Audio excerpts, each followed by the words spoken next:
కూతురు పిన్ని మనకి తెలుగుదేశం వచ్చింది, మనంతా బాగా ఉంటామని తల్లి. నిజంగా అమ్మా పిచ్చి మాకు పిచ్చి. నిన్ను కూడా అన్నది మన వచ్చాడు మాకు బాగుంటది, మనమే కింగిలి అన్నది. కింగిని నేను ఎలా తీసుకెళ్తున్నానే తల్లి, శవం తీసుకెళ్తే ఇద్దరు చంటి పిల్లలమ్మా, చంటి పిల్లలు తల్లి, చంటి పిల్లలమ్మా.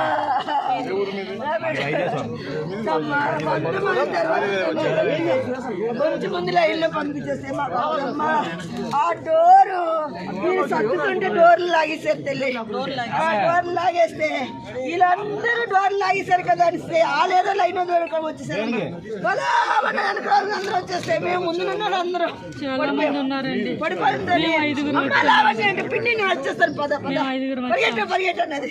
అమ్మ పరిగెట్టు అందరూ ఏంటంటే నువ్వు పద మేము వస్తామన్నారు. వీళ్ళందరూ వస్తారు కదా, నేను ముందు పరిగెడుతున్నాను. నేను కథరాలు వచ్చేస్తే చచ్చిపోతాయి మేము ఒక్కటే. ఆ పిల్ల కనపడలేదు. పోలీసులు మటుకు నాకు లాస్ట్ లో ఏం చేశారు అమ్మ 12 వరకు తెలియపడలేదు తల్లి. నాకు పేరు అనౌన్స్మెంట్ చేయి బాబు అన్నాను స్వామి. చెప్పలేదమ్మా నాకు.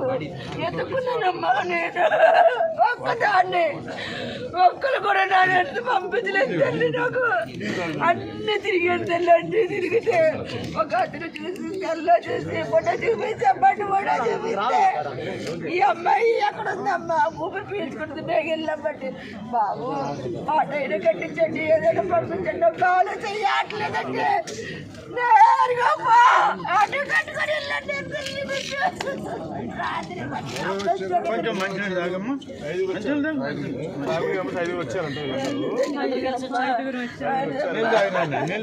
మర్దికి తమ్ముడికి ఏం చెప్పాలి, తమ్ముడు భార్య నేను ఆడపడుతుంది, ఇదొక ఆడపడుతుంది. నేను 26 సార్లు చేశాను వస్తానండి. అలానే ఈ సంవత్సరం కూడా వచ్చాము.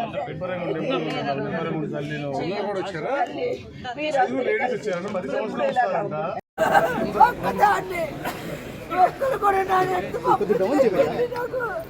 అన్ని తిరిగితే రాదు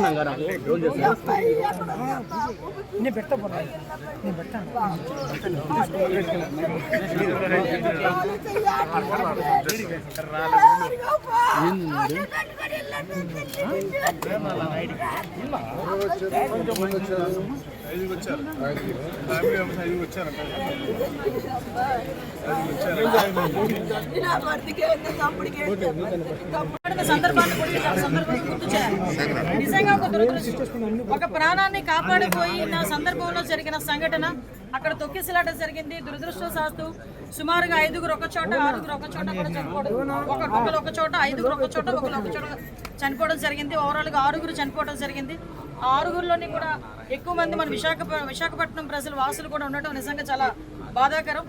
ఈ సంఘటన జరిగిన వెంటనే ఇమీడియట్ గా please subscribe to the channel and download the Politicos app from the links in the description.